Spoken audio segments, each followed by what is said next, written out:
QR কোডে digital ফাঁদ। সাদা-কালো সংকেত না বুঝে স্ক্যান করলেই বিপদ। কিভাবে কি হতে পারে? কিউআর কোড বর্গাকার সাদা-কালো সাংকেতিক একটি ছবি। অনলাইনে আর্থিক লেনদেনের জন্য যা অপরিহার্য, তারই ফাঁক পুকুরে গজিয়ে উঠছে প্রতারণার ফাঁদ। সময় থাকতে যা চিনে নেওয়া জরুরি। আজ প্রথম কিস্তি। দুপুর প্রায় ১:৩০।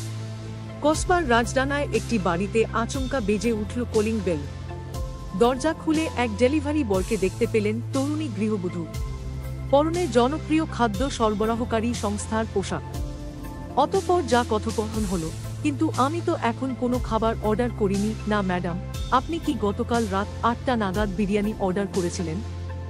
হ্যাঁ। কেন? তার আগে বুধবার রাতে পিৎজাও অর্ডার করেছিলেন।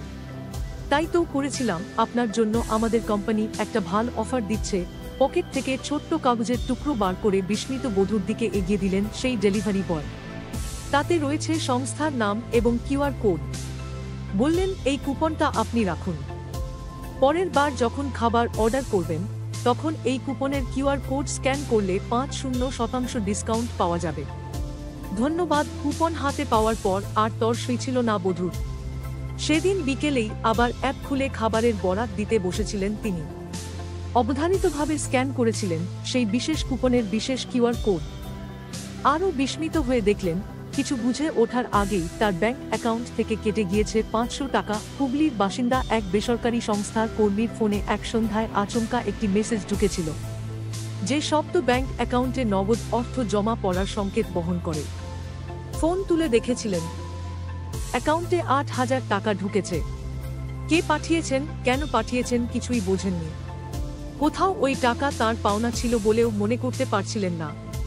ভাবতে ভাবতেই ফোন বাজল। অচেনা নম্বর। ভেসে এল অচেনা কণ্ঠ। দাদা, আপনার ফোনে কি এইমাত্র ৮,০০০ টাকা ঢুকেছে জানানোর পর সেই অপরিচিত কণ্ঠ নিজের নাম জানিয়ে বলল, এক বন্ধুকে টাকা পাঠাতে গিয়ে আপনার নম্বরে টাকাটা চলে গিয়েছে। দুটো ফোন নম্বর অনেকটা একই রকম আসলে দয়া করে আমাকে টাকাটা ফেরত দিন। খুব বিপদে পড়ে গিয়েছি। বেসরকারি সংস্থার কর্মী খানিক আশ্বস্ত হন। টাকার উৎস জানা গিয়েছে।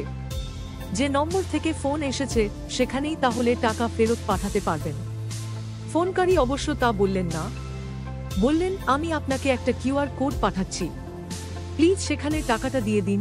অচেনা যুবকের পাঠানো কিউআর কোড ব্যবহার করে ৮,০০০ টাকা ফেরত দিয়েছিলেন হুগলির বাসিন্দা যুবক।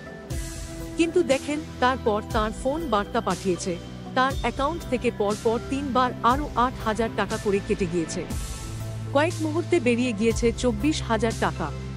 কি থেকে কি হলো এখনো বুঝে উঠতে পারেননি তিনি। কিউআর কোড বর্গাকার সাদাকালো সাংকেতিক একটি ছবি। হাটে বাজারে, শপিং মলে কিংবা ঘরে বসে অনলাইন কেনাকাটায় ওই কোড বা সংকেতের একচেটিয়া রাজত্ব। ডিজিটাল মাধ্যমে যে কোনো আর্থিক লেনদেনের ক্ষেত্রে কিউআর কোড এখন অপরিহার্য। ৫ টাকা হোক বা ৫,০০০ টাকা, দোকানে গিয়ে নগদ আর বার করতে চান না অনেকেই।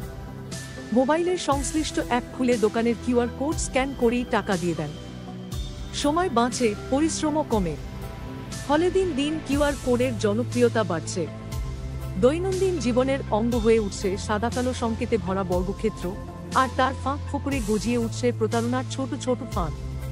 কসবার গৃহবধূ যে ফাঁদে পা দিয়ে ফেলেছিলেন নিজের অজান্তেই, যেমন দিয়েছিলেন হুগলির বাসিন্দা বেসরকারি সংস্থার কর্মী, যেমন দিচ্ছেন এবং প্রতারিত হচ্ছেন আর আরও কত মানুষ।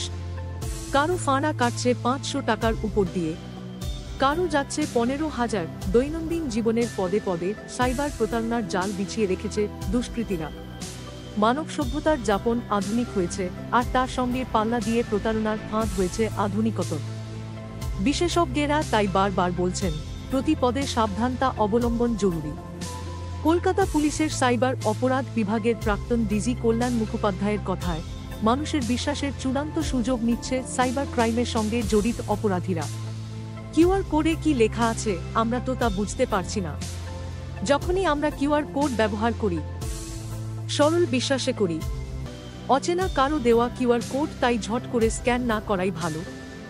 এ বিষয়ে সতর্ক হওয়া খুব দরকার। অচেনা কেউ ফোনে ভুল করে টাকা পাঠিয়ে ফেললে কি করণীয়? কল্যাণের পরামর্শ, নিশ্চয়ই টাকা ফেরত দেবেন।